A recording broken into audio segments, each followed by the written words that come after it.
So I will now put in the full screen, and I might not see you. So if there are any urgent comments, I will just trust you to let Victoria know. And please, Victoria, feel free to interrupt me at any point if anything isn't clear or you have any burning questions. So here on the screen, we see the Goliath platform, which is the oil platform offshore in Norway above the Arctic Circle. And when we talk about oil spill prevention and preparedness and response in the Arctic, we talk about quite an intricate framework, legal framework, but also political framework. So there are quite a lot of rules, regulations, and practices that are in place. So I'm going to try and for the next about half an hour, make some sense of what is happening with an emphasis on international law as it pertains to oil spills in the Arctic. Because if we go into the national legislation, we probably can have a separate Arctic Winter College just looking into the national laws themselves. So I will start by outlining the maritime jurisdiction for those who might be not familiar with the law of the sea and with international law.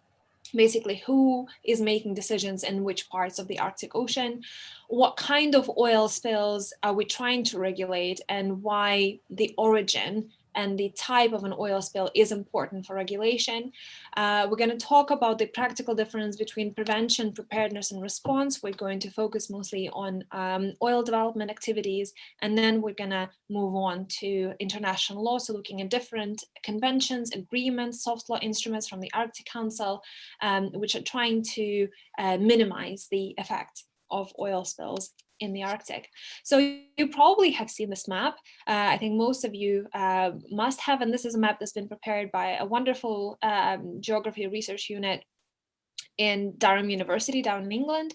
And it shows you the view on the Arctic from above. And this is a very legal map because it shows you different zones which are outlined in law of the sea. And depending on which zone it is, Arctic states have different rights and obligations. So you will see that there are solid colors, and these solid colors represent the so-called exclusive economic zone, or EEZ.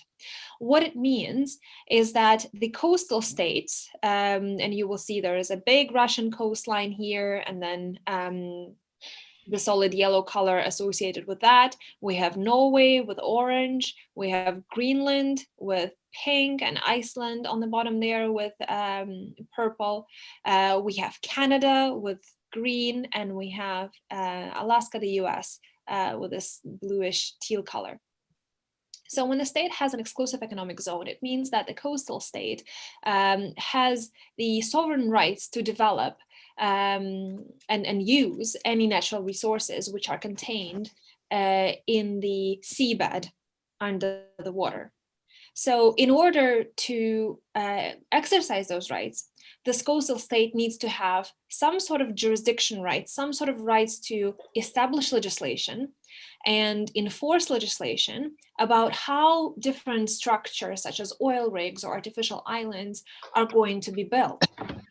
So even though these are international waters, the fact that these coastal states have the rights to develop resources from the seabed give them some sort of some amount of rights with regards to these development activities. This is why, for example, when Greenpeace activists in international waters were trying to board the Russian oil rig in the Arctic, Russian government did have some rights to do something about it. Now, the International Tribunal said that they overstepped those rights and the response was not proportionate to the actions. But in order to secure the safety of the installation, the coastal state does have some rights. And the same goes for any environmental and safety issues as well. So if we talk about who has the right to develop resources and regulate how these resources are being developed, it's the coastal state. And you will see that most of the Arctic waters are indeed within these solid lines, and definitely most of the resources that we know of are contained within these solid lines. So the legislation of Arctic states with regards to offshore developments is our main legal framework.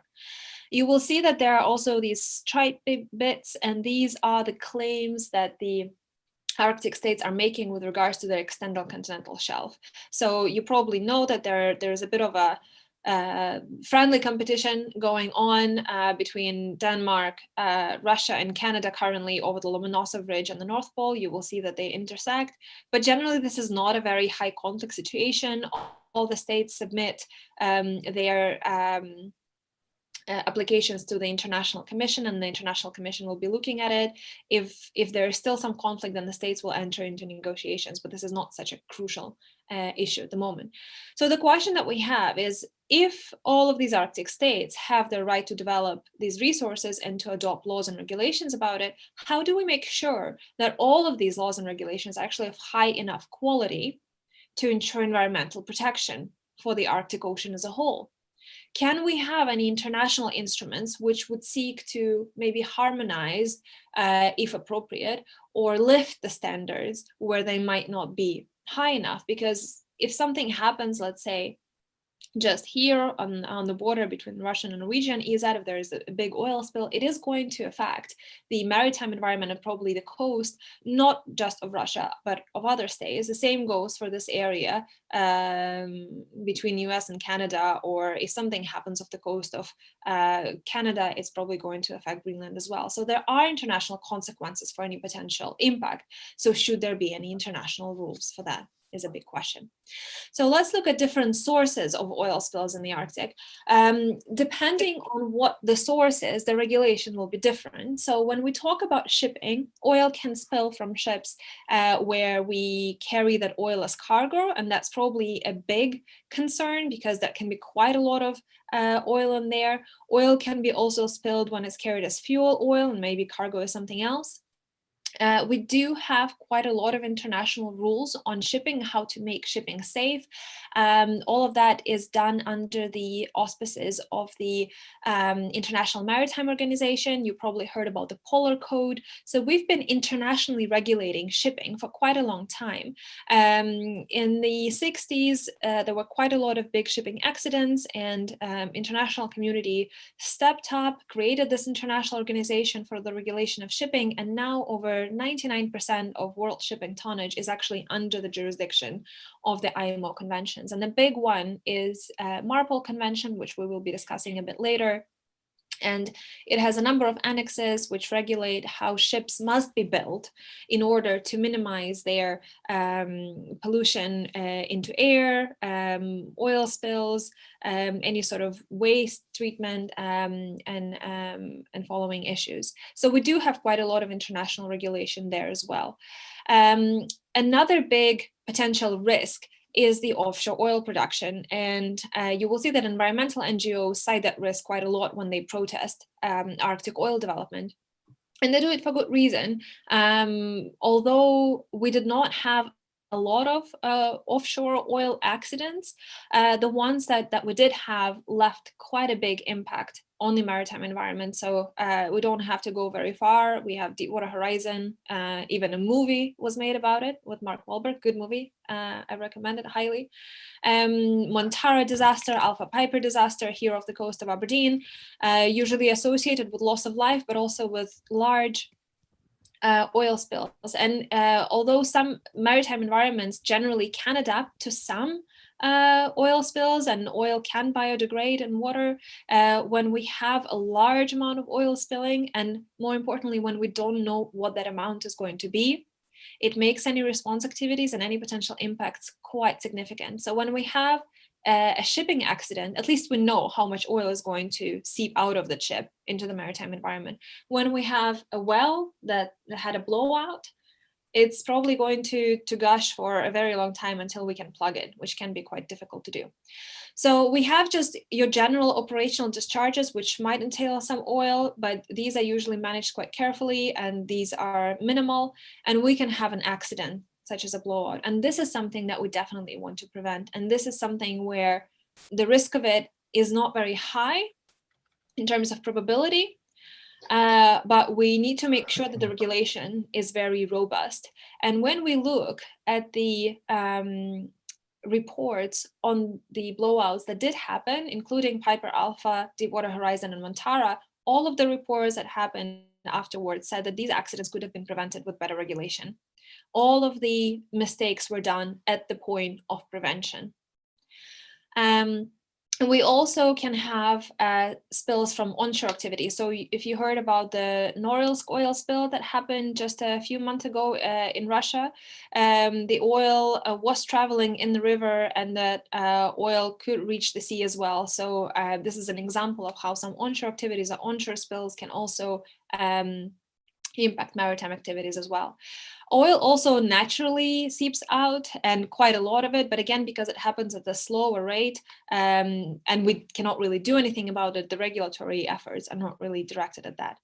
So because we have a lot of international on shipping, and not a lot of it on offshore oil production, I would like to focus our attention there, because this is where a big gap is, and this is where quite a lot of risk lies. And we'll talk about why there is quite so much risk. And the question is Arctic special? Do we need some special rules for the Arctic? Why can we not just apply what we're using everywhere in the Arctic? And there are quite a lot of answers to that, and this is a very simplified answer to that. In terms of prevention, we need special materials, we need specially trained personnel, and we need special processes that we use in the Arctic as well. We cannot just take the oil rig that we were using in the Gulf of Mexico, haul it over to Alaska and start drilling there. We need to use cement that is special, that is not going to take too long to solidify in cold temperatures. We need to use steel that can withstand cold temperatures, that was tested in cold temperatures.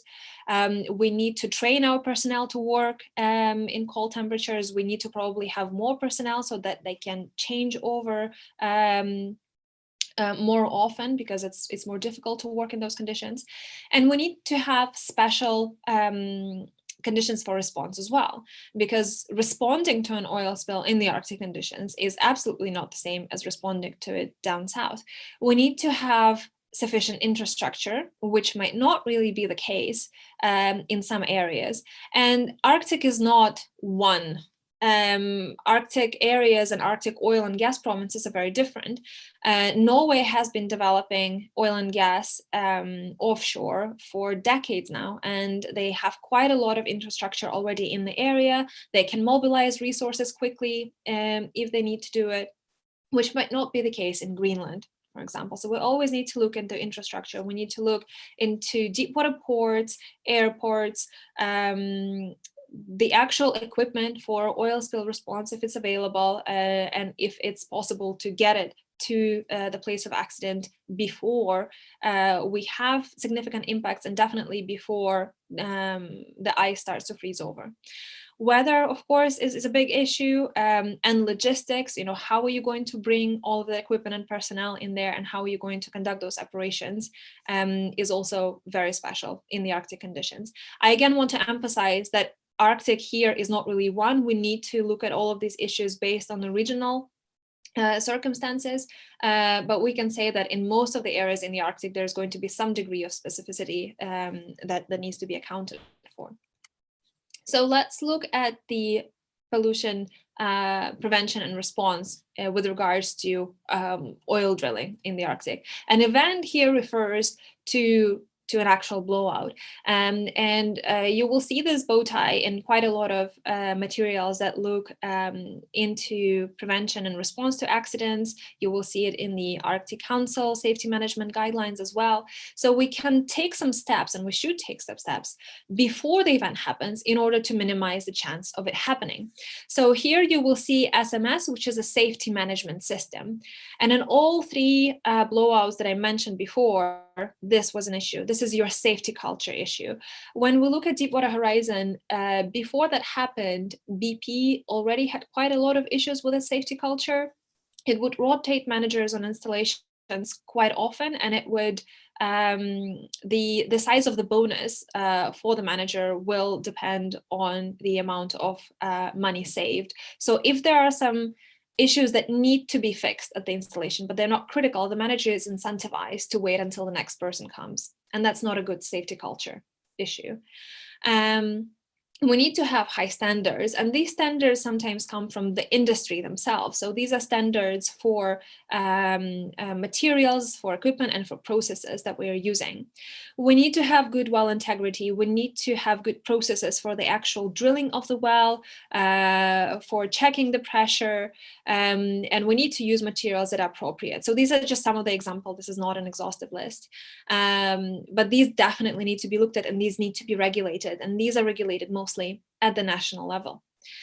And then after the event happens, we can use blowout preventer, and we must use it. It is a requirement in all of the Arctic jurisdictions, but it's not going to work every time. So in Deepwater Horizon, it did not work, unfortunately. In theory, it should work, and the way it works, it completely cuts and shuts down the well, and it will not let any oil come out. So it's very heavy and sits on the top of the well.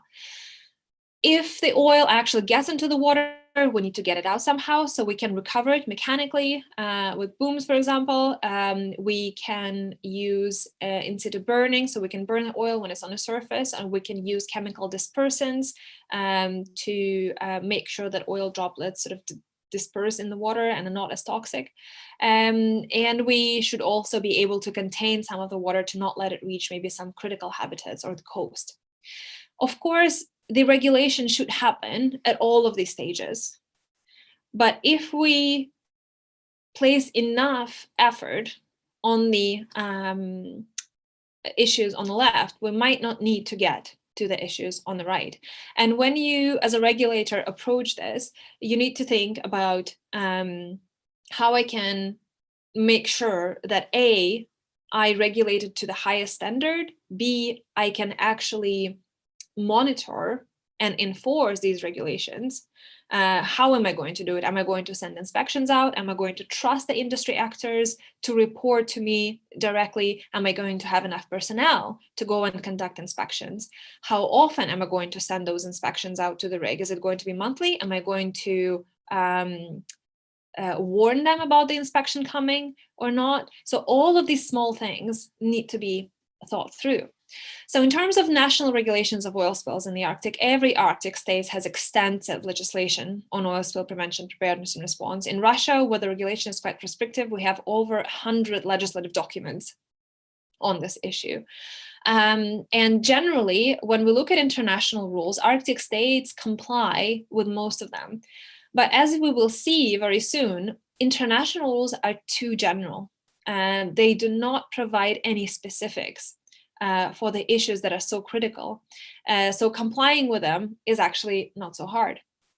The problems arise with consistency in how Arctic states actually establish those standards and how they enforce them.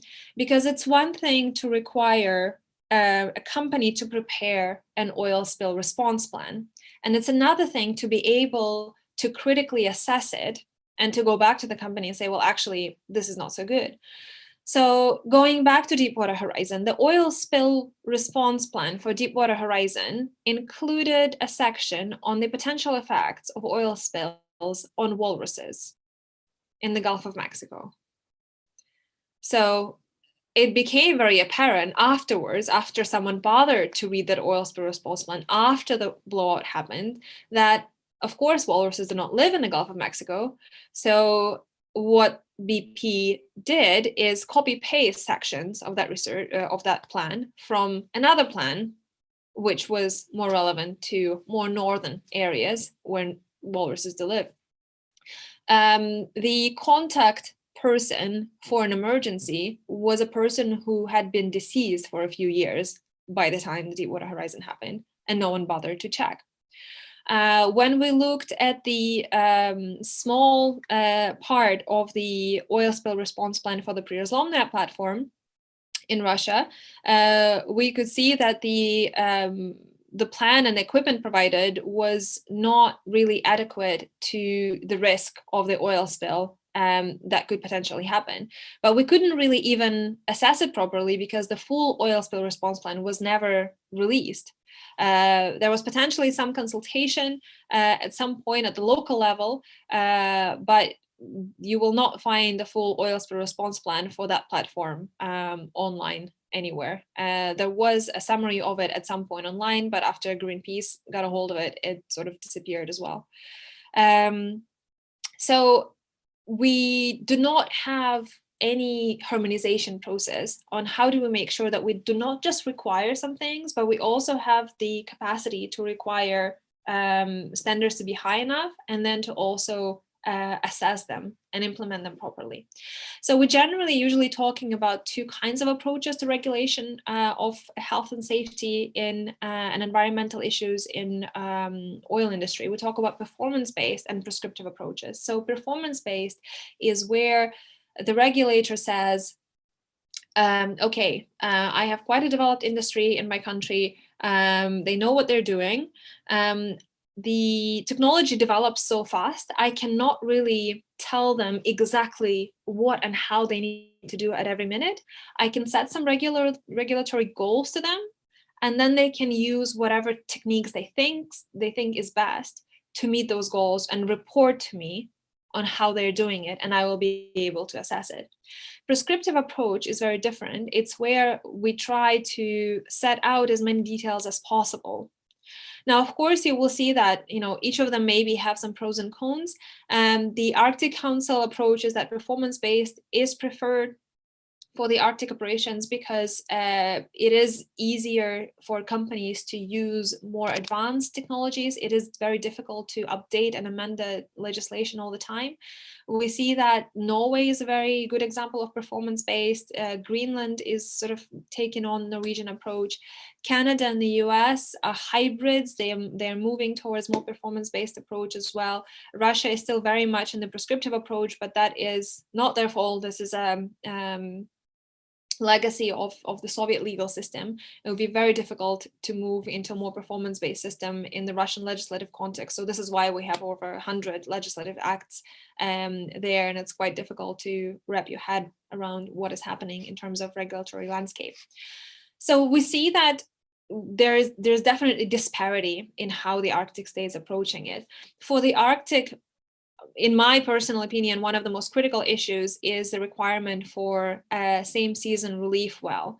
What that means is, when we do have a blowout, if we are not able to activate the blowout preventer, the BOP, the only sure way to make sure that the oil is not gushing out from the seabed is to take the pressure off that well. And the way we can do it is to drill another well close to it and take some pressure off so that the oil doesn't gush out.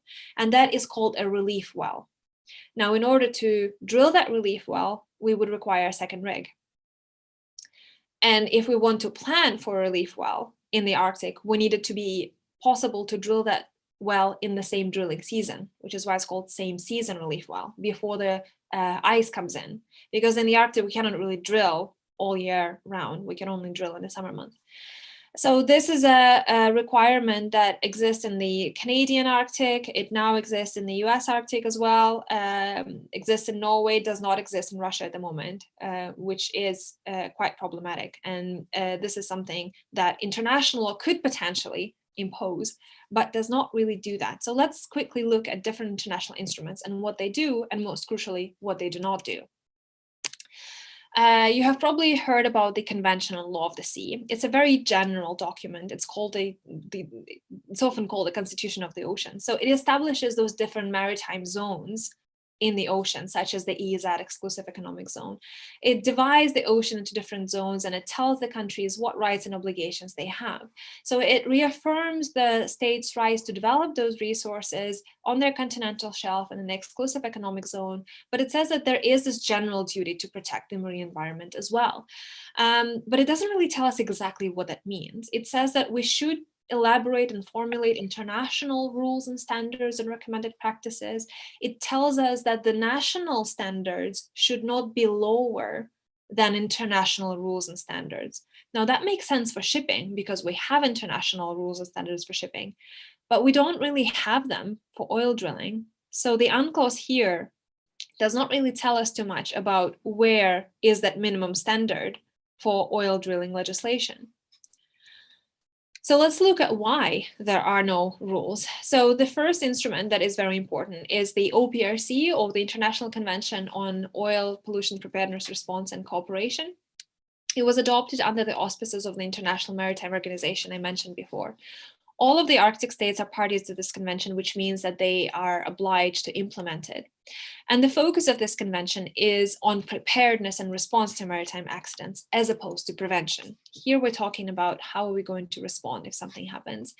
It primarily applies to ships, but includes offshore units as well, so applies to oil development. But the central obligations in this convention are mostly about reporting of incidents. So if something happens in your jurisdiction, you have to tell your neighbors.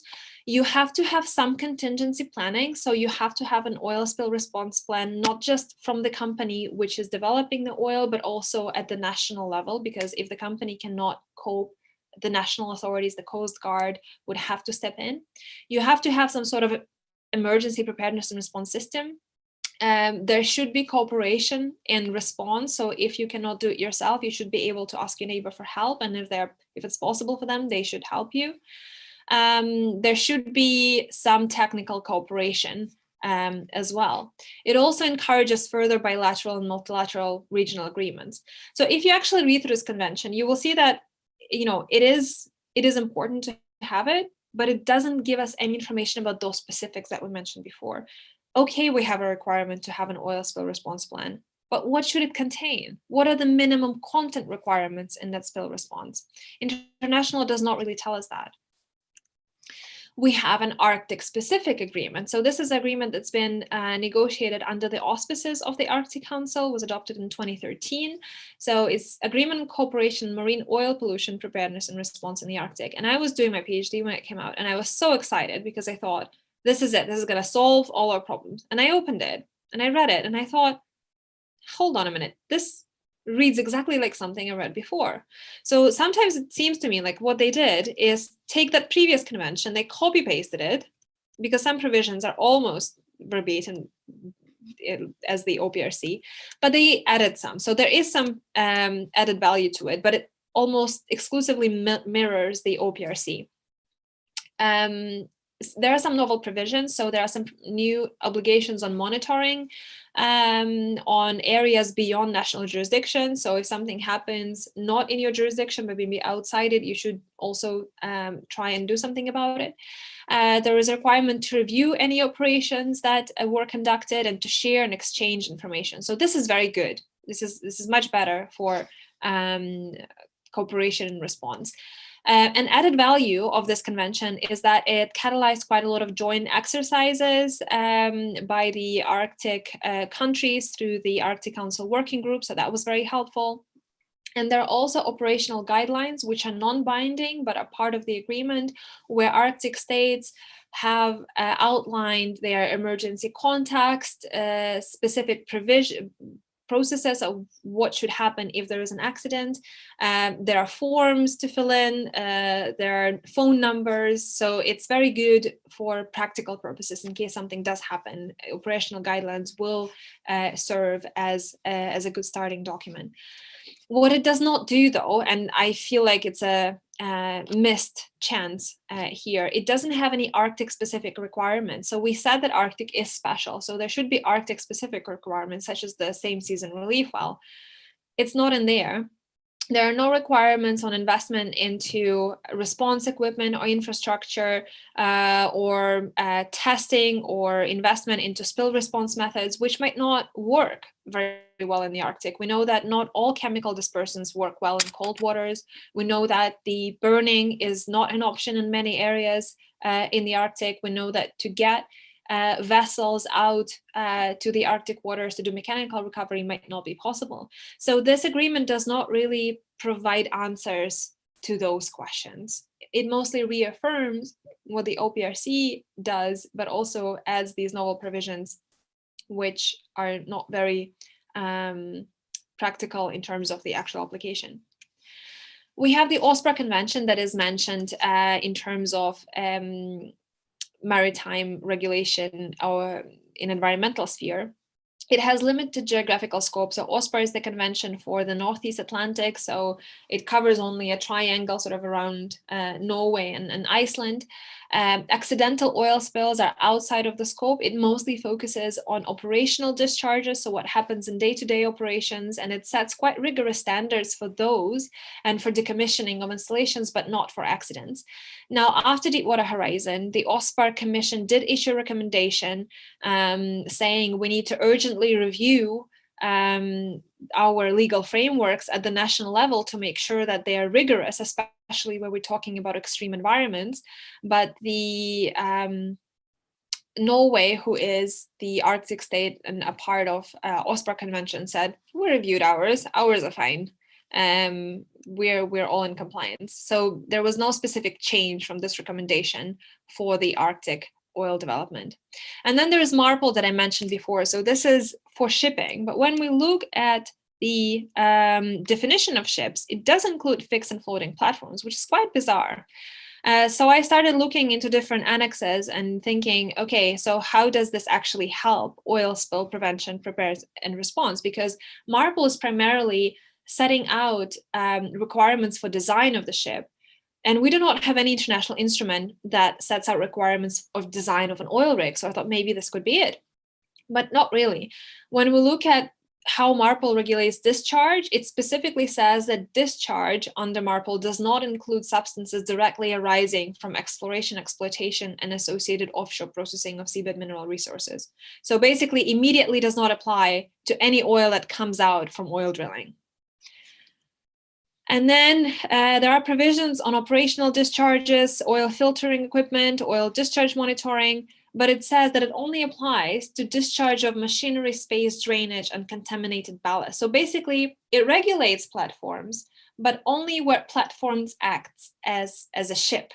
When platform is being towed from one place to another, it will have some drainage, it will have some ballast, and we will regulate that, but we will not regulate anything that this platform will do for the purposes of development of resources. So very good convention for shipping, very useless convention for oil drilling. Now we have some non-binding instruments, soft law instruments. For non-lawyers, very confusing. What is soft law? What does it mean? It's basically a recommendation, a policy.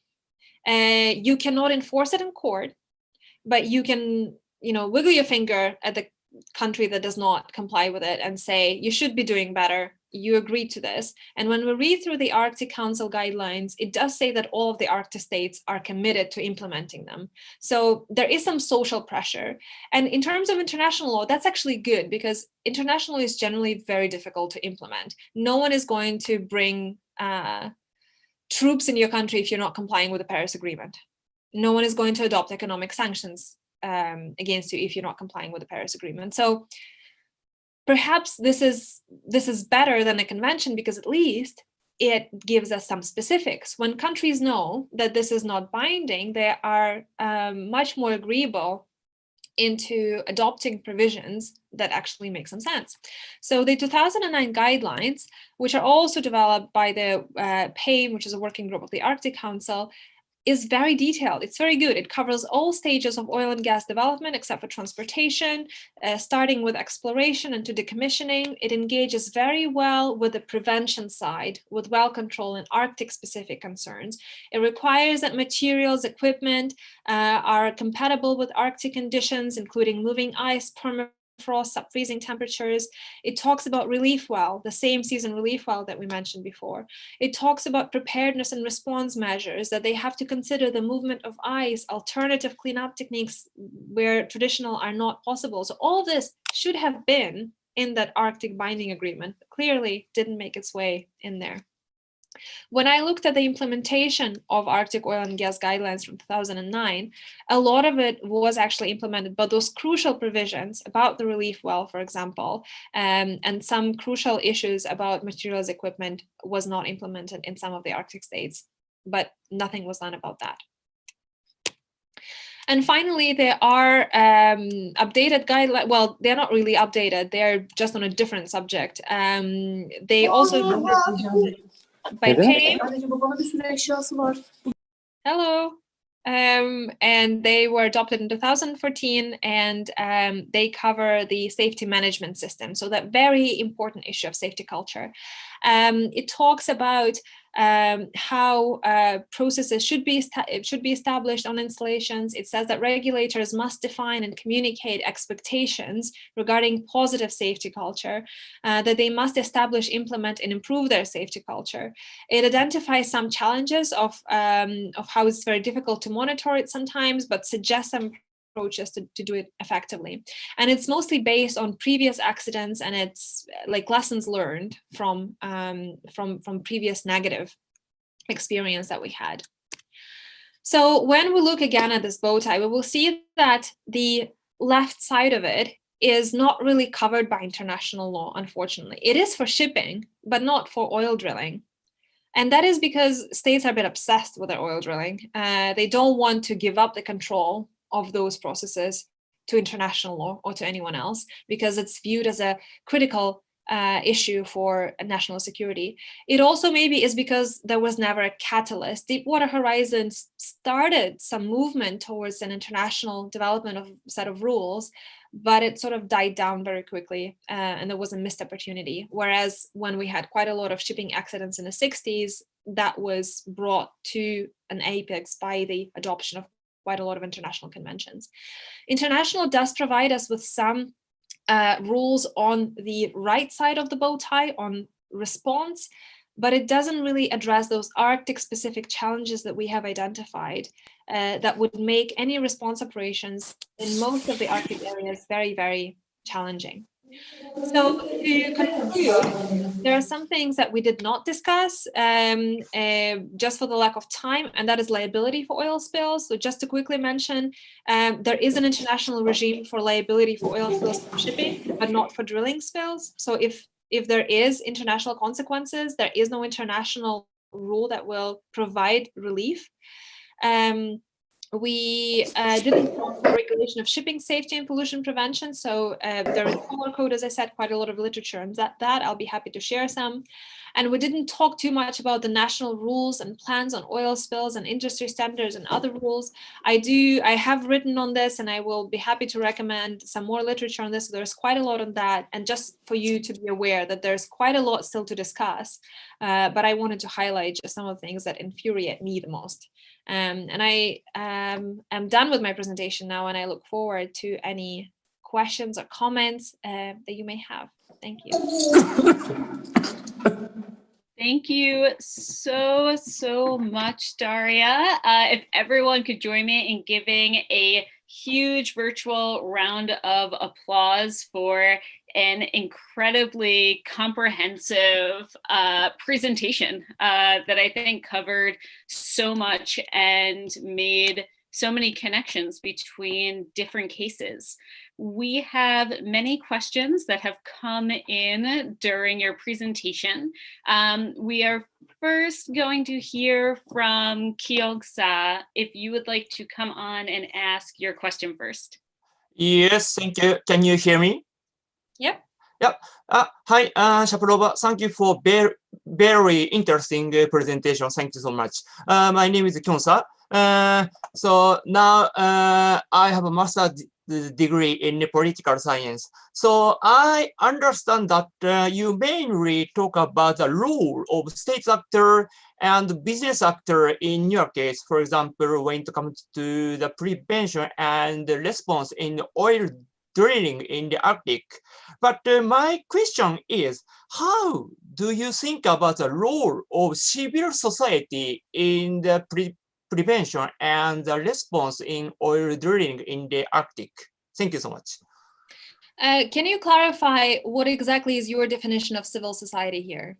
For example, the people who are living in the Arctic, for example. Okay. Yeah. So this is a very important issue, especially in the areas where there is not a lot of infrastructure, and there's been some work into the role of communities, coastal communities especially, in oil spill response. And I know that there's been some work done in Canada on this. The Arctic Council has a project on the meaningful engagement with the coastal communities in oil spill response. Now, I'm a big supporter of meaningful public participation, and although as a scholar, my general stance is that drilling in the Arctic is probably too risky to do it safely. I do understand that a lot of communities depend on oil industry still, and would perhaps want for the oil to be developed offshore, and they would perhaps even want to be involved in any potential response. Now, the initiatives that I'm aware of talk about the provision of some equipment, which is of course minimal based on what sort of equipment exists already in the community, to have some first response, to use communities for communication of any potential environmental impacts that they might see. There are some good initiatives with the inclusion of the traditional indigenous knowledge to make sure that any potential changes are communicated quickly, swiftly, and maybe without the lengthy process that we require from Western science, that we listen to any indigenous groups that live on the coast that see any potential effects. I think that the communities should be involved to the extent that they want to be involved. I think it would be a bit too much to maybe ask coastal communities to act as first responders if they do not want to do so. But this is where the state has to step in and not only be the regulator, but also be a communicator and a mediator between the business and the community. Oh, mediator. Oh, good. Thank you so much. Thank you. Yeah, thank you. Sasha, do you want to come in and ask your question next? Yeah, thanks, Daria, for your presentation. It was definitely informative and got me fired up about how little regulation there is. So along the lines of the public, I was wondering, in the US, there's the process of environmental impact assessment before the project gets approved, with public comments associated with that. I was wondering if there is anything similar for oil extraction processes before any extraction occurs, where they inform the public about what's going on. And the other question I had was about, you had mentioned a little bit about some of the challenges of cleaning up oil spills in the Arctic. I've heard that there's pretty much no way of cleaning up oil when there's sea ice involved. Has there been any developments on that? Is there any research going into that? Thanks, Sasha. So to start with, you're right about the environmental impact assessment, and every Arctic state has an environmental impact assessment process, which basically means that the project proponent needs to prepare a lengthy report on different risks which are involved. And what you were talking about in terms of public comments, that is not something that is a requirement everywhere as such. The US, for all of the complication that it has with this regulatory system, is very good on the public involvement in environmental impact statement, but also the potential of litigation and trying to argue that the environmental impact statement is actually not correct. So when we think about the Shell saga in Alaska, for about 2 or 3 years, Shell could not go ahead because the environmental impact statement that it has prepared and the BOEM has approved has been challenged in court as inadequate. Now, when we talk about Norway, there is some public process for that as well. In Russia, potentially there is process of public participation, but not really. So there definitely is environmental impact assessment process. It's actually twofold. There is a state expertise and there is a private expertise into environmental impacts, but there is also a potential of not disclosing some materials if they would constitute state secrets or commercial secrets. So when it comes to oil spill response plan or environmental impact assessments for, let's say, Priroslomne, you will not find them. Apparently there were some hearings regionally with the local people.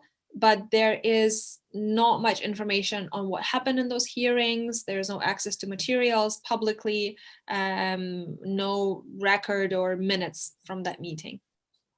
And with regards to cleaning up of oil spills, there's a lot of research that's going in there. You're right that it's impossible to clean up all of the oil generally. In Deepwater Horizon, only 25% of oil was recovered, and you can imagine what kind of operation it was and how much they had in terms of equipment and resources. When it comes to the presence of ice, I've sat into a lot of presentations on the innovative use of dispersants and different techniques, but I have not heard anyone say that we can promise that we will clean at least half or even half of the oil. So even if that the research goes as well as it's promising to go, we will not see the recovery of half of the oil that would be spilled. Thank you. Olivia, do you want to come on and ask your question? Hi, thank you so much for a really wonderful presentation. So it seems like a really big area of oversight regarding prevention of oil spills is the lack of regulation around the design and materiality of oil rigs and wells. While oil companies may not have incentives to purchase or implement structures that operate well in the Arctic environment, can interventions be made on the commercial side or in private industry to incentivize higher quality machines, materials, etc.? Thank you, Olivia. Well, they actually do have incentives to do that because they do not want accidents. Deepwater Horizon almost made BP bankrupt. They're now quite more rigorous liability provisions at the national level. So I told you that there is no coherent set of international rules on liability, but at the national level there is. So Deepwater Horizon harmed some Mexican ecosystems and Mexican fishermen will not get anything. But the US did sue BP quite a lot and got quite a lot of money from BP, so they can do it at the national level. So the companies are incentivized. And as much as I am not a fan of leaving regulation in the hands of the industry, because we have seen how that has gone a few times, a lot of regulation does come from the industry. So there are industry standards from NORSOC in Norway, API, American Petroleum Institute in the US, International Standardization Organization, ISO, which are dealing specifically with the Arctic. So they present a set of standards. And what the regulators can do and do is refer to those standards in their legislation, thus elevating them from industry standards to binding. So the NORSOC standards are referenced not only in Norwegian legislation, but also in Canadian Arctic legislation. They said, we looked at those Norwegian industry standards and actually quite good. So we're gonna require that anyone who wants to operate in Canadian Arctic also has to comply with that. So there's definitely a lot of industry initiative on making sure that it is safe. But we have to always remember, and not just with regards to this topic, but in general, when we are relying on the industry to regulate itself, that the only real goal of any commercial actor is to make profit for its shareholders, and we should not expect them to be good regulators for themselves. Thank you. I'm going to ask Chloe and then Susanna to ask your question, and then Susanna, your follow-up to Chloe's question. Hi, thank you for your presentation. So I am interested in knowing if there are any Arctic national or international policy developments that are leaning towards how to retrain oil and gas workers in non-fossil fuel based industries. I know it's quite a big thing in most transitions that have to do with environmental degradation. So I'm just wondering, obviously drilling for oil and gas is quite dangerous and can have dangerous consequences. And I feel like there's a great opportunity for oil and gas workers to maybe even go into the disaster risk reduction fields, but I'm wondering if that's like starting to build into any of this policy. Thanks, Chloe. I'm personally not aware. Doesn't mean that there are none. I know that there is the beginnings of that in Aberdeen, and Aberdeen is quite a big oil province with quite a lot of now renewable energy development. So the fact that in Aberdeen we're only starting to talk about it now does not fill me with a lot of hope for other places, for sure. But the issue of just transition, which includes consideration of workers, are definitely very acute in some of the Arctic areas. I think for Alaska, it would be definitely one of the priority issues. How do we supplement that income from the oil industry, and how do we make sure the people who work in the oil industry get employment someplace else? So I'm sure that there are a lot of probably more localized initiatives on that. Thank you. I had a follow-up to that, and you may have touched on it a little bit there because Chloe expanded a bit upon her question. But I was just wondering also about, that looking at preparedness, et cetera, and how that's sort of missing from the international law, whether there was pressure from organizations like Arctic Council to look more into renewables, and how that ties into questions of national security. When you're talking about the national security with finances and the oil, and how the oil isn't perhaps regulated internationally as part of the national security question, is there this spot for renewables? Is that in the discussion at all at that level? Yeah, thanks, Susanna. So yes and no. Renewables are definitely discussed, but mostly in the context of renewable developments in the Arctic. So when we develop oil in the Arctic, such as Prioritetsomnet platform in Russia or Goliath platform in Norway, we do not use that oil in the Arctic. We ship it away for export somewhere. So Norwegian oil goes for export, Russian oil goes for export, and renewables are discussed not in that context, but in the context of providing energy for Arctic people to try and substitute dirty diesel fuel that has to be flown in or shipped in, and sort of local renewable development and consumption. Whereas the question does not come as, let's stop the oil and focus on renewables. It's, let's do the oil where we want to, but do renewables for the local people. So Arctic Council is not separate from the Arctic states. Arctic Council is Arctic state. So when there are countries like Norway and Russia on the Arctic Council, they will never talk about not developing oil. Greenland is quite keen to develop oil, but I have to sympathize with Greenland. Greenland has never developed any oil. Greenland needs that oil for economic development. And from the point of view of even common but differentiated responsibilities, the climate issues, Greenland has much more, I feel, moral right to develop that oil than Russia and Norway, who've been profiting of it for decades. Now, Canada is not too keen on oil at the moment with Justin Trudeau as a prime minister. There's a moratorium on any new licenses, and generally it's very difficult to operate in Canadian Arctic. There is no market, there's not a lot of infrastructure. And in the US, it's a roller coaster. Obama was in power last 2 years. He excluded a lot of Arctic offshore areas from leases, and then Trump came and everything went to. And now Biden's back. I don't think we're going to see Arctic oil drilling in the Arctic in the Biden administration. Thank you. Thanks. So we are just over time, but I'm going to ask two final questions. You, if you want to come on and ask your question, and then Pat, if you want to ask your quick clarifying question, and then we'll close out our first speaker and move on to our second speaker. Hi, so my name is Yu. Thank you so much for your presentation. And I have a question regarding international companies. So there is industry regulation and there's also international conventions.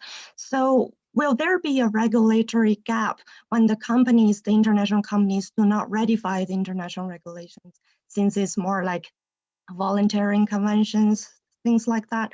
And is there a better way to regulate international companies when these things happen? Like, if they say, well, the industry regulation is different from our own country, so we won't do it here. So how do we do this kind of? Thanks, you. So the thing is, even if it's an international company, if it wants to operate in that solid colored area, it has to abide by that country's regulation. So if Shell, which is a Dutch company, wants to operate in the American Arctic, in the US, it has to abide by US law, not by Dutch law. So it is up to the United States to develop the set of rules and regulations for which international companies and national companies, whoever it is that the commercial actor is, will operate in that territory.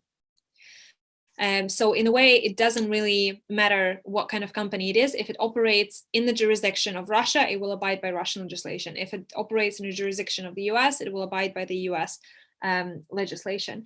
And in terms of international regulations and companies, the thing is, international law does not bind companies. International law is created by states for states. So even when we talk about human rights, for example, international human rights documents do not really apply to companies. It applies to states, and it's up to the state to create national legislation that will require companies to abide by it, right? So these companies do not really need to abide by international law, but the states, the countries, have to adopt legislation which will require the companies who operate on their territory to comply with those rules. So it's sort of a hierarchy system. Yeah, thank you so much. Okay. Thank you, Daria. Really enjoyed this presentation. My question, because I'm not a legal scholar and you spoke a lot about Deepwater Horizon, is in an international law, how important is precedent for the domain of oil drilling and oil spills? That's my first question. And then my second question is, how important is the concept of the precautionary approach when it comes to oil drilling or environmental accidents? Thank you. Very good question. So in terms of precedent, there is no concept of precedent in terms of legal practice. So in the US and in the UK, in terms of court system, there is a system of precedent. So if we had a court case and there is a similar court case 2 years ago, that court will have to look at what the previous court decided. In international, it doesn't really work that way, but there was not an international case about the Deepwater Horizon anyway. Now, in terms of precedent as an event, it is very important in international law because the biggest international law instruments happened after devastating events. It's very reactive. So we had to have the Second World War and Holocaust to come up with a Universal Declaration on Human Rights. How did we not have human rights instrument before the Second World War is, dazzling. We didn't talk about Holocaust or genocide before the Second World War, even though it happened. We did not have international conventions on shipping before we had quite a lot of accidents.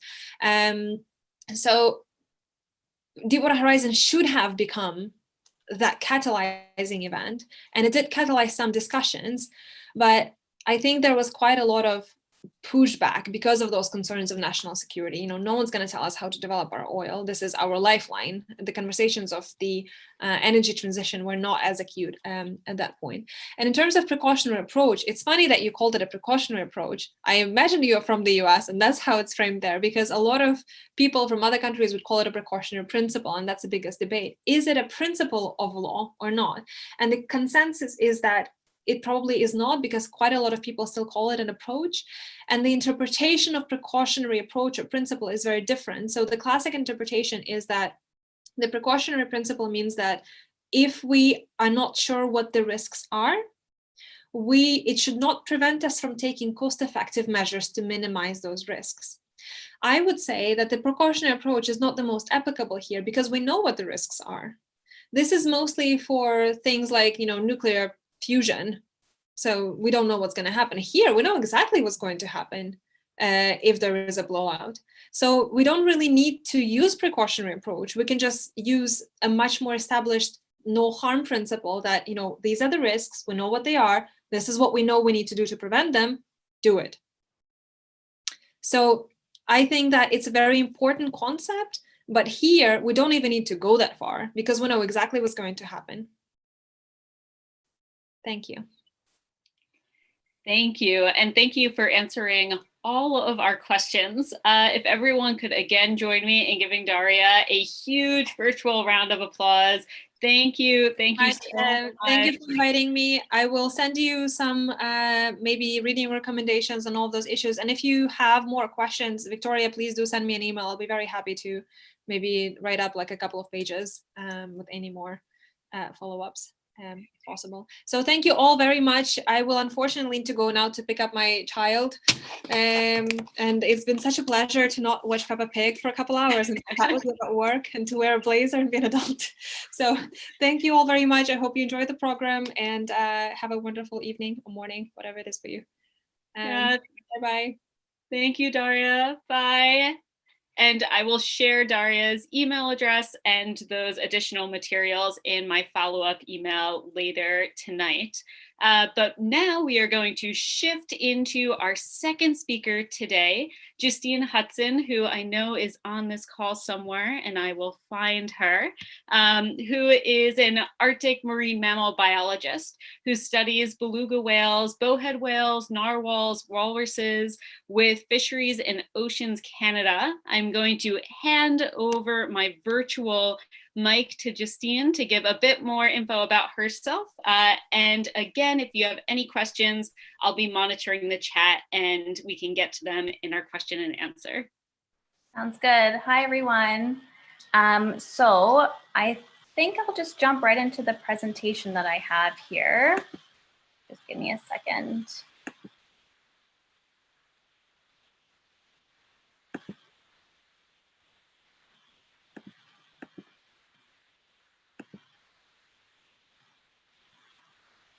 Let's see if this will go full screen, maybe not.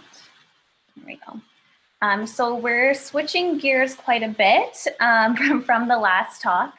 So I thought I'd talk a little bit about the wonders of whale snot and how we are using it to study beluga whales in the Arctic. I'll also just let you know that this was a part of my master's research at the University of Manitoba and with Fisheries and Oceans Canada. So I should start this by saying the conservation of mammals requires information. So we need to know things like their distribution. So where do these animals live? If they migrate, where are they migrating to and from? We need to know things like population dynamics. So how many animals are in the population and how are they related to one another? We need to know things like foraging behavior. So what do these animals eat? Does that change over time or seasons? We need to know things like reproductive rates. So how often do these animals give birth? What is the age of sexual maturity? When is their breeding season? And we also need to know potential stressors. So if there's anything in the environment that could stress them out, it's good to know that because we know that stress can impact reproductive rates, foraging, and distribution.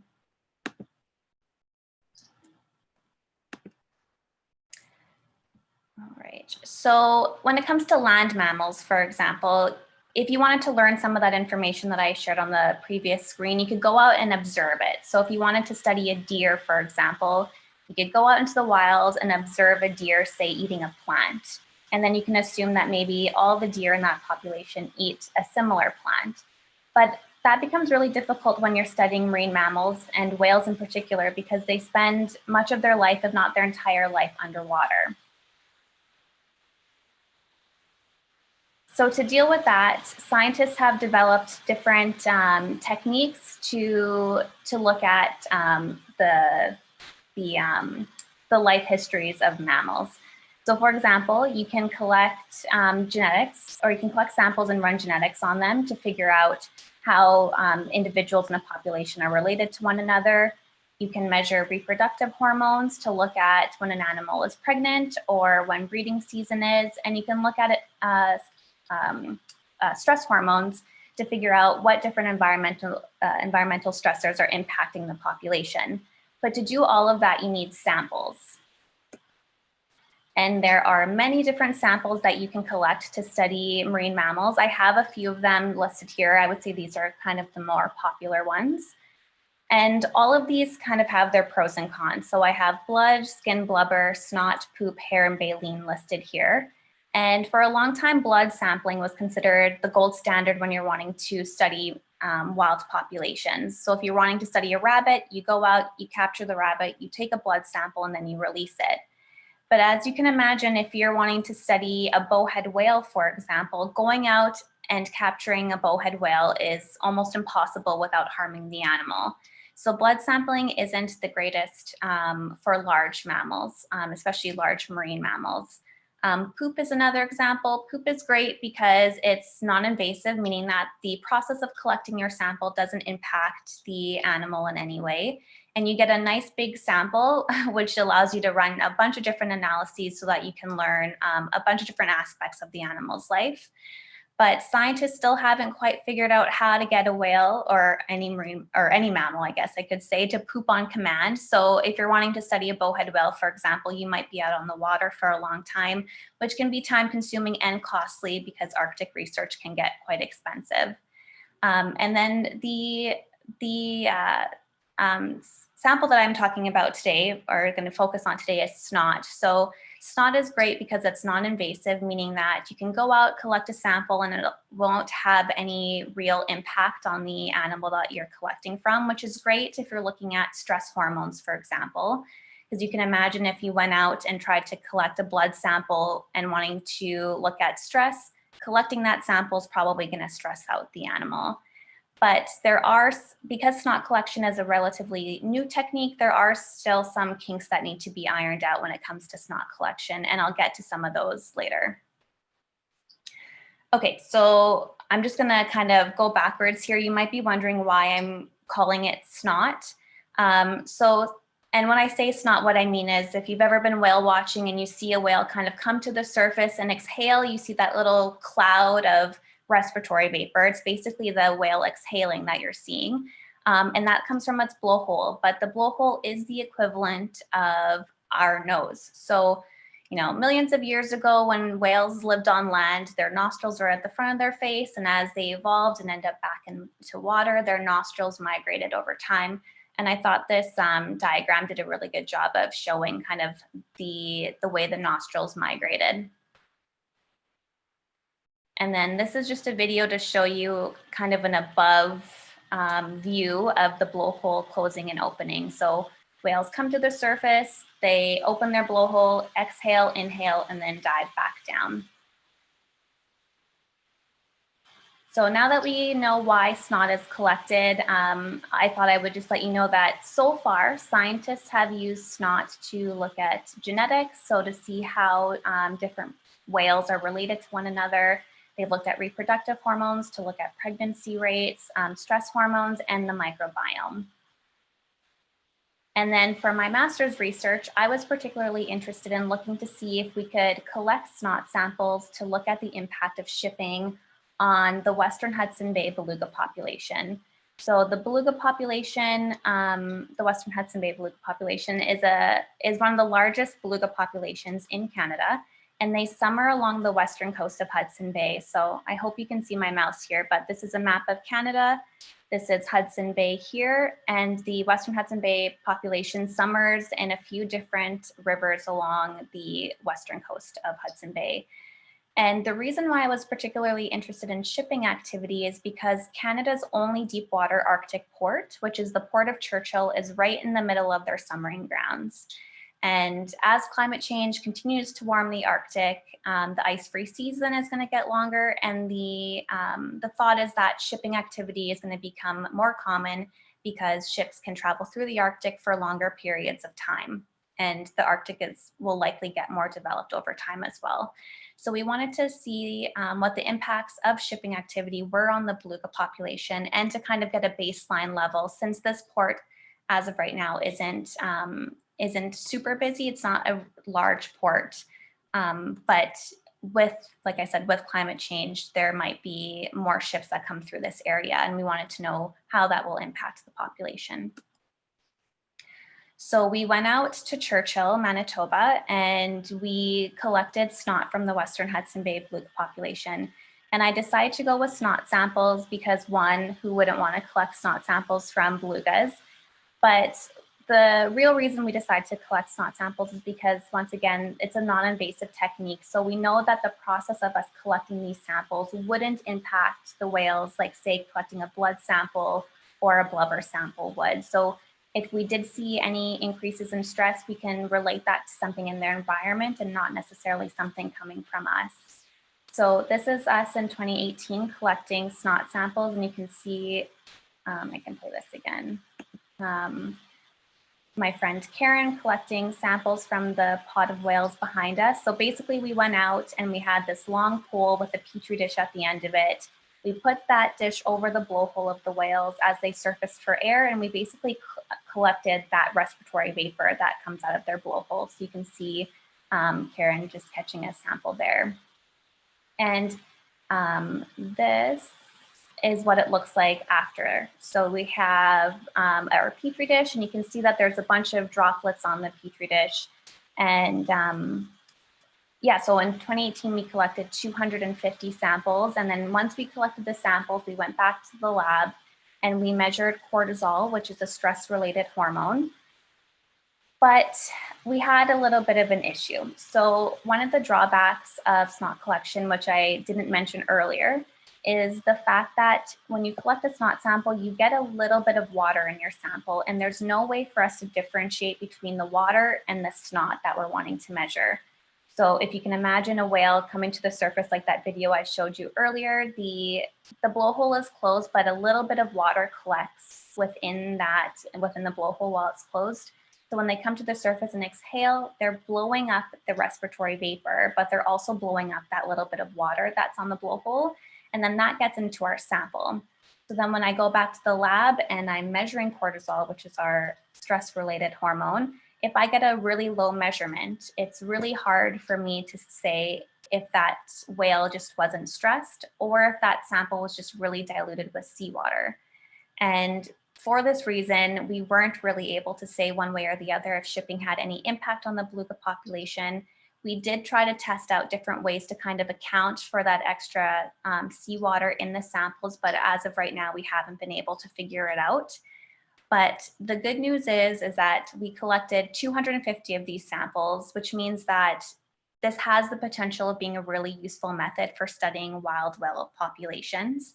And as soon as we figure out how to account for that extra seawater, I think it will be a really great way to look at stress and reproduction in a really non-invasive way.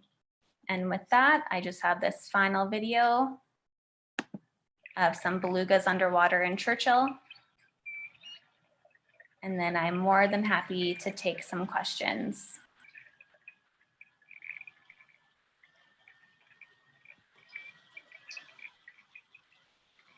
Thank you so much, Justine. If everyone could join me in giving a round of virtual applause for our second speaker.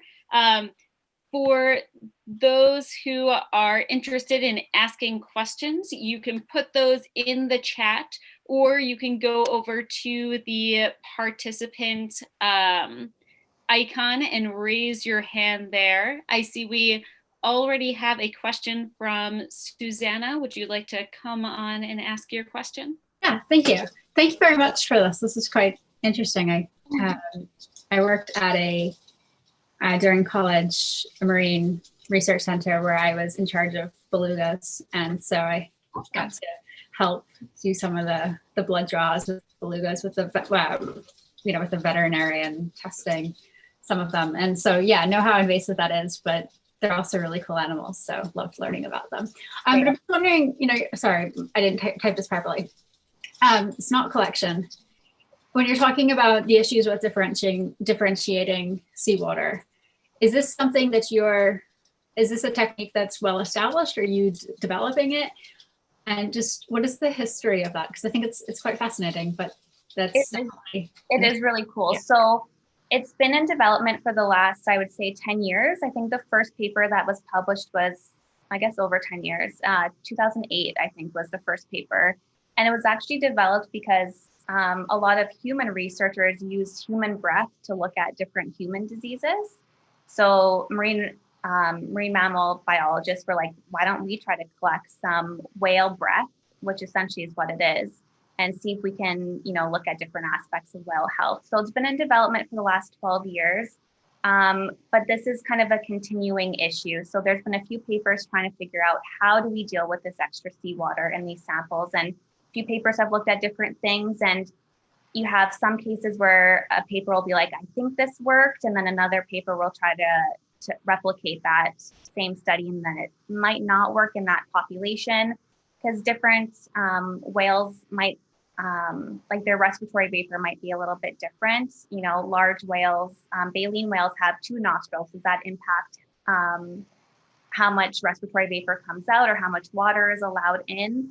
So it's been in development for a while, but we still haven't been able to figure this out. So I think everyone's kind of working on their little piece of the puzzle to figure out how to get this perfected. Well, thank you. Yeah, I was wondering with the baleen or the toothed whales and the double blowhole, whether that was something there. The second thing is when you're talking about, if you're measuring cortisol levels and not necessarily knowing what's from the whale, what's from the, you're getting the whole sample, but not being able to necessarily distinguish. Is that a test that you could then do with whales, say off of Alaska, for instance, and get kind of baseline levels or comparative levels? Obviously, whales can be stressed in different locations, but is some kind of comparative way, any way forward with that, or just seeing what the different levels are? Yes, that would be great. So I know that we collected samples from Churchill, the Mystic Aquarium, who I've been working with on this as well. They do some work up in Alaska. And then we have some researchers here at DFO that tried collecting samples from belugas in the Western Arctic. And yeah, it would be great to be able to compare, but in the aquariums, for example, so Mystic is also kind of trying to develop this using belugas that are captive. They're able to train their whales. So they're able to get them out of the water, get them to exhale one time so that they clear their respiratory tract of any water, and then collect samples after that so that their samples actually have very little water in them. So it's a little bit more useful in an aquarium setting. And then for areas where they're able to actually capture the whales, so in Alaska and in Western Arctic, they capture the whales to kind of do a health assessment, and they're able to kind of do the same thing where they get the whale to exhale, to clear their respiratory tract, and then collect samples afterwards. So those samples, once again, have less water in them. So I feel like we still need to figure out a way to standardize it for whales that are free swimming, that aren't captured in any way.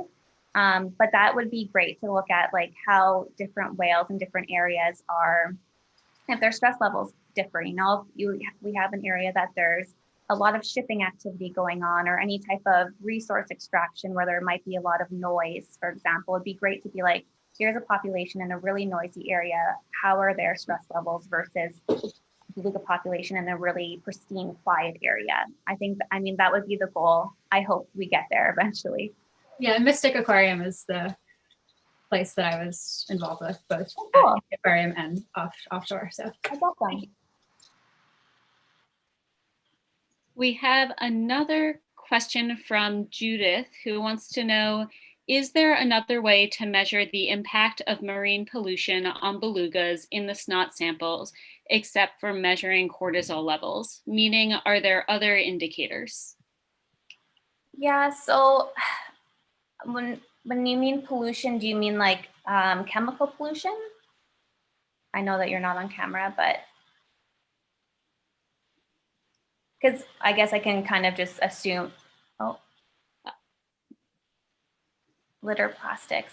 Yeah, so I guess if you're looking at marine pollution, there's been some studies that have looked at if they've had any plastics in their stomachs, for example. So like if they're digesting any marine debris.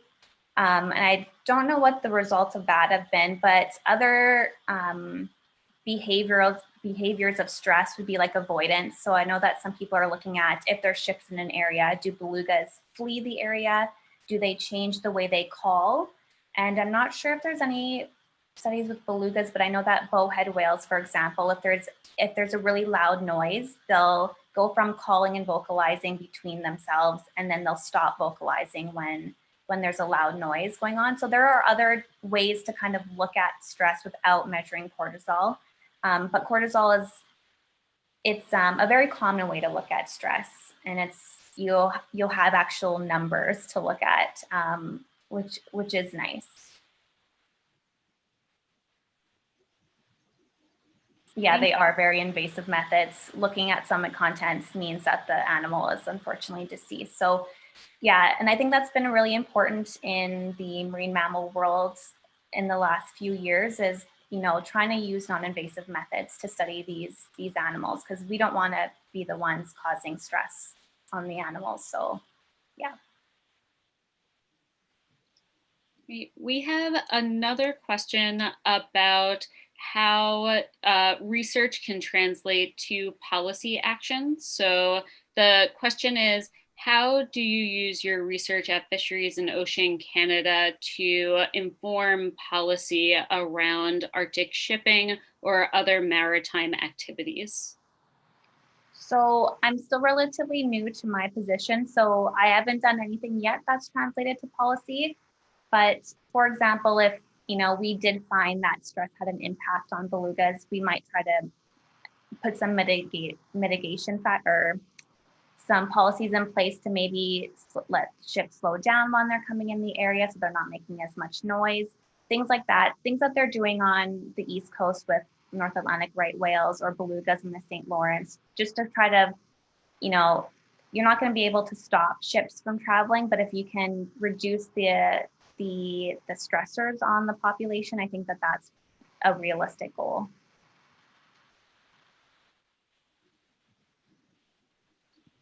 Thank you.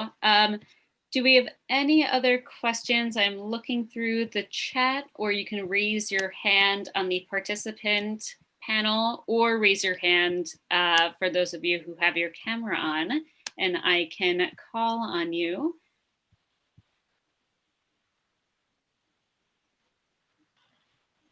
Pat?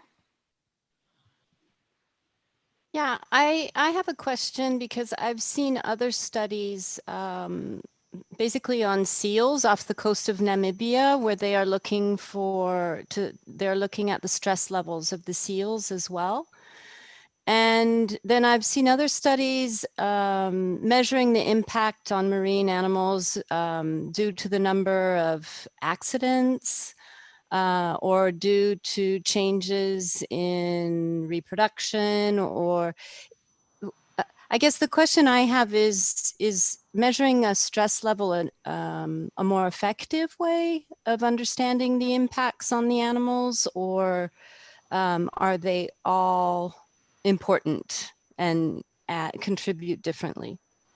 I think they're all important because, for example, measuring cortisol lets you know that an animal perceives something as being stressful. So I always give the example of, I don't know if any of you go camping often, but I go camping quite a bit and I am really scared of bears. So if I'm camping and I hear a noise outside my tent and I get a little frightened, like your heartbeat starts getting really loud and fast and you might get a little bit sweaty. So that's your stress response. So it's not necessarily a bad thing that you get an increase in stress, because it's actually an adaptive trait. It's your fight or flight response telling you, like, be vigilant. If you need to flee to survive, flee to survive. If you need to fight, fight. So it's not necessarily a bad thing, but if you have prolonged exposure or prolonged activation of your stress response, then that could have impacts on things like your reproduction and your immune response. So it's important to know if an animal's perceiving something as a stressor, but that might not tell us the whole story. It might just be, okay, this does cause a little bit of stress, but it might not impact the animal long-term. But if you find that it's a long-term stress impact, you can then look at other things like reproduction. So then you can say, okay, this is stressing out the animal and it's actually impacting it it's also reducing it or stopping it from reproducing. So I think all of these pieces of the puzzle are really important. I think cortisol just tells one part of the story, but I think all of these studies are going to help, tell us what's important to factor in when we're looking at conservation and those different aspects.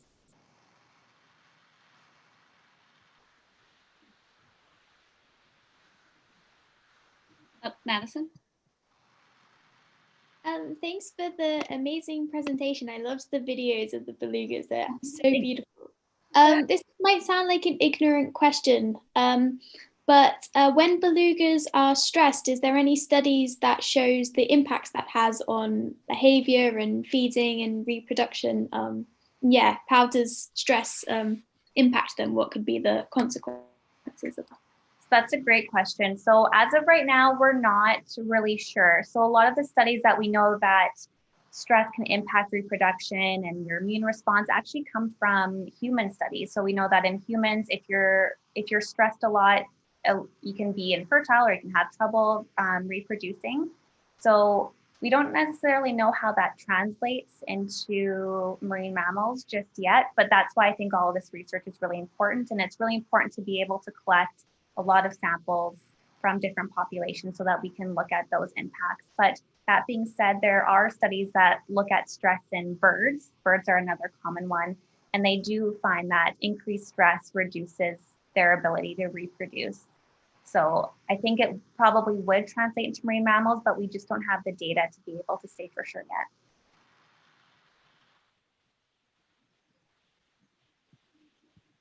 Great. I am looking around for any other hands or questions, but maybe in the meantime, we did have one question that came in from social media about science communication. And this person, I think, listened to a podcast that you did on Snot for Science and wanted to know, as a early career researcher, if you had any suggestions for how to be better in science communication for a public audience. Oh, that's a great question. I think social media is really important. I just started sharing my Snot for Science project when I was out in the field in 2017, and I think it's because it had to do with snot. Like, people love talking about whale snot. It's kind of funny how quickly that took off, but I do think it's really important to talk about your science, whether it's on social media, like writing blog posts, just sharing little tidbits about what it's like to be either a grad student or an early career researcher.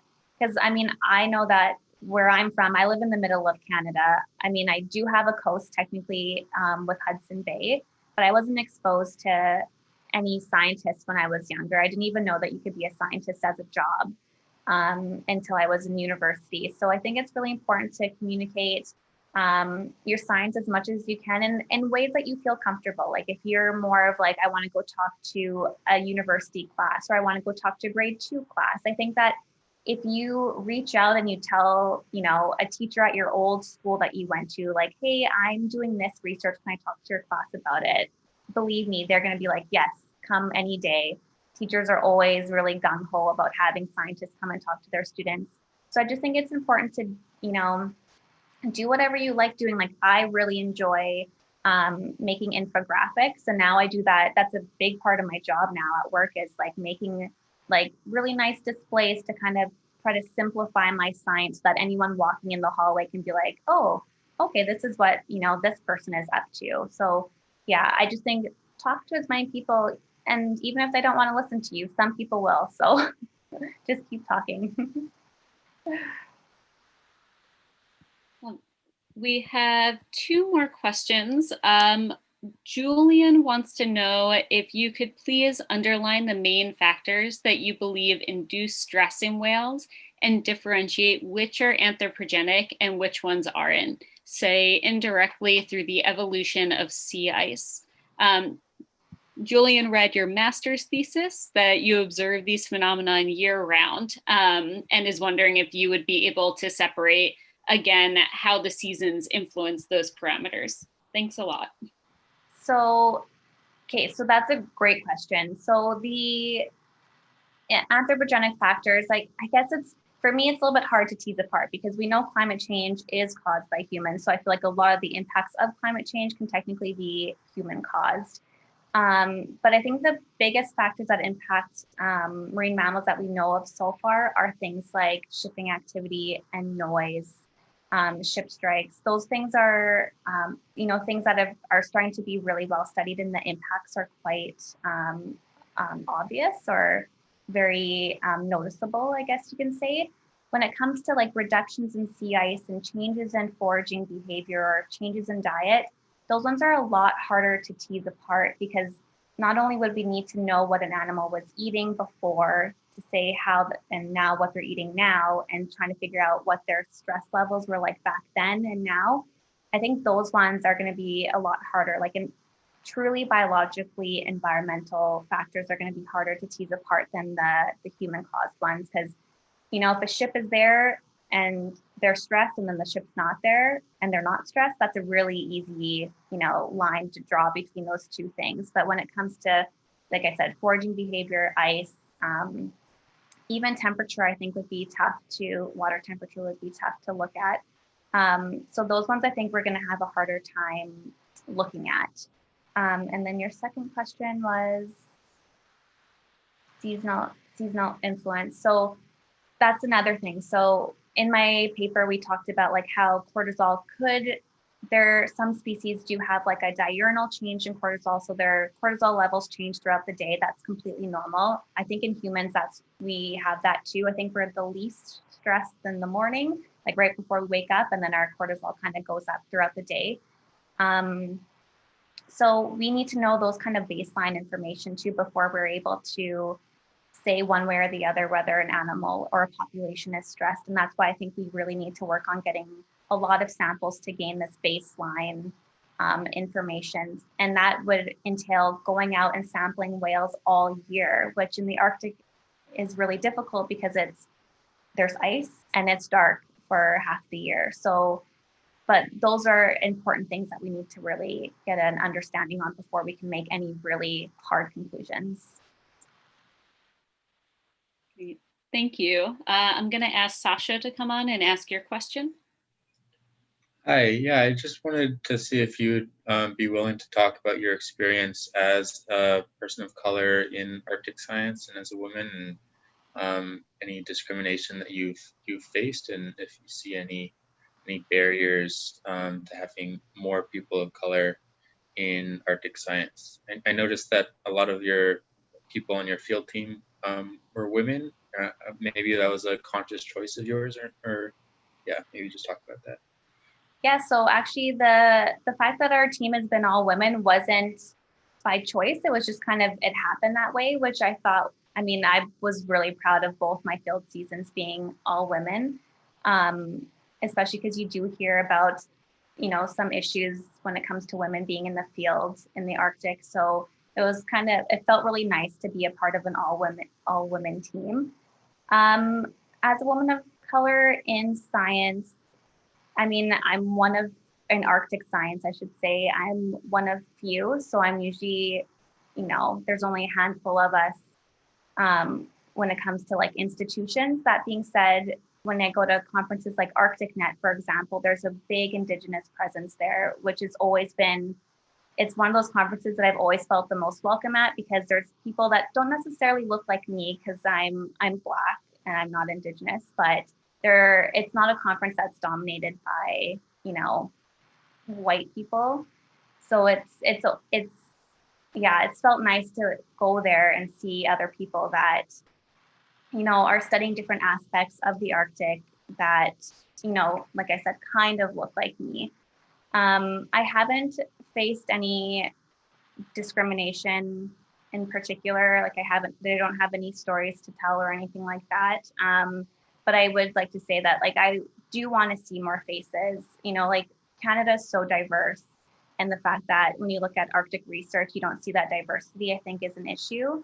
So hopefully, my whole thing is like, I love doing outreach because I want people to see me and themselves, or see someone that looks like them and think that that's an option for them to pursue. Because like I said, I didn't see it. All the scientists I've ever seen on TV were white men.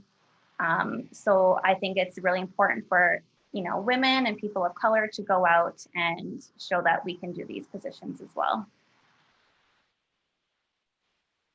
Great. Thank you. Corinne, I'm going to ask you to come on and ask your question.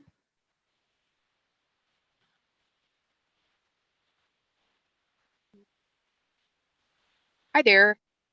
Really enjoyed your presentation today. I'm just going to pull up the chat. I did. So I'm from Inuvik Northwest Territories, the Western Arctic. I really appreciated your presentation on the Eastern population because I'm not as familiar with them. I guess my question is centered around being an Indigenous Inuvialuit from the region here. I guess I'm always looking to find connections to our communities. And I know that just, you know, our interactions with belugas, you know, basically through time immemorial, there's a lot of really good perspectives that I'm always looking to see communities more meaningfully engaged. And I just wanted to know, is this something that you've connected with? I'm not familiar with the Eastern population, but it's just really interesting the work that you are doing and just the work that has been done. Yeah, I'll leave it at that. Thanks.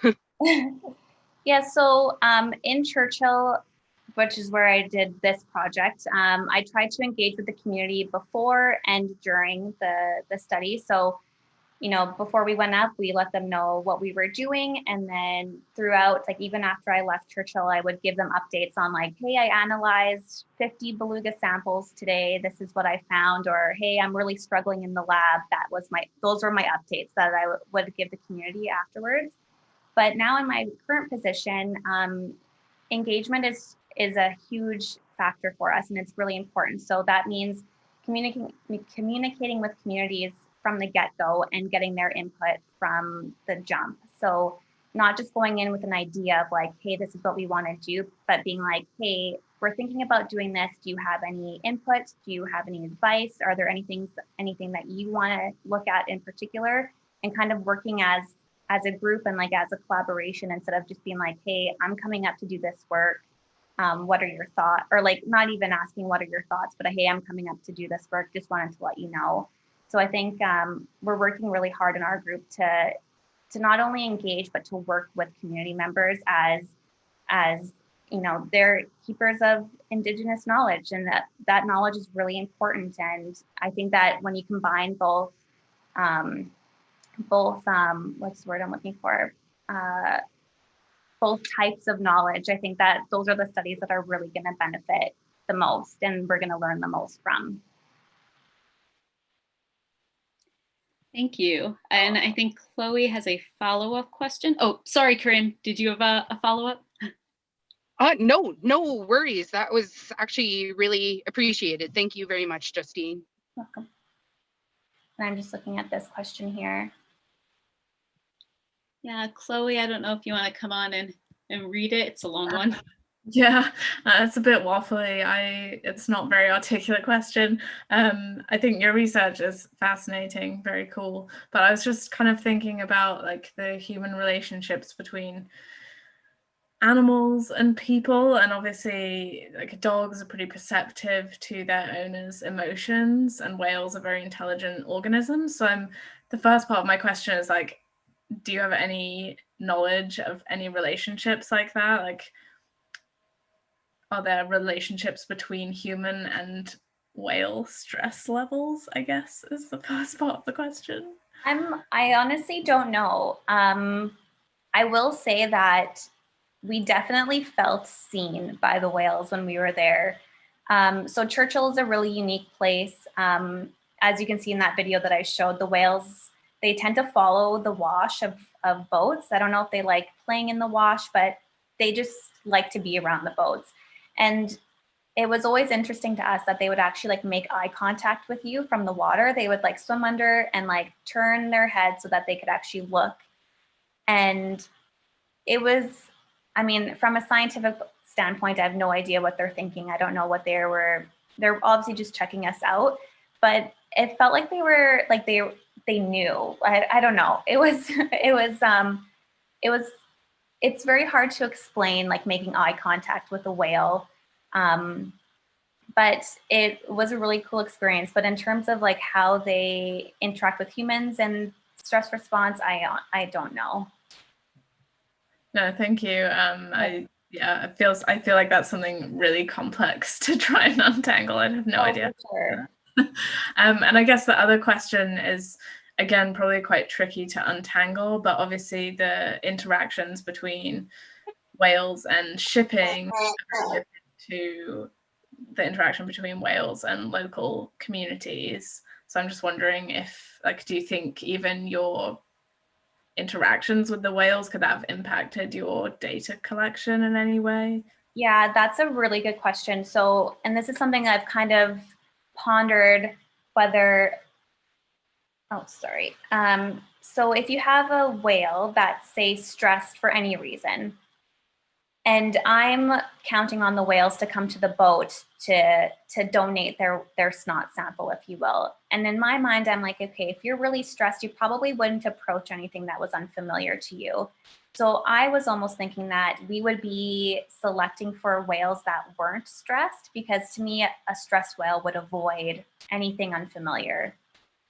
So yeah, we're not really quite sure if there's going to be a difference between a big ship that's coming in the area versus like a little Zodiac like we were on, if there's going to be any differences in stress levels between those two. I know that some whale watching operations in other places do impact whales, and their stress levels do go up, but I don't know if there's like a specific size of the boat, for example, or if the engine noise is making a certain level of noise and that's what stresses them out. So I at this point, I don't know, but I think it would be really interesting to look at and seeing if there's differences in like a large ship versus just like a boat that you would take to get from one area to the other. But I think it would be really interesting. But the good thing about Churchill is that there aren't very many people on boats. There is a whale watching operation there, but I think there's like maybe less than 10 boats that go out per day, and it's a large area, so they're quite spread apart. But who knows, with climate change, maybe people will be able to go there for longer periods and be there for longer. So it'll be interesting to look at that when we are able to figure out how to get some blow samples that we can actually use. Thank you. So we have just a few minutes left, and we have one more question if you have time. David wants to know, is there any relationship between cortisol levels and altered microbiomes of the whales? So diseases, parasitic loads, those type of things? Yeah, so I'm not sure about in whales, but there definitely is when it comes to disease. I mean, if you can think about us, like when we're sick, we're not feeling great, and our cortisol levels tend to go up when we're sick as well. So there is definitely a connection there. And in human studies, there's now a relationship, but they found a relationship between gut health and like gut health can actually impact your psychology essentially. So it could potentially go both ways, like your gut health impacts your stress levels, and then your stress levels can impact your gut health.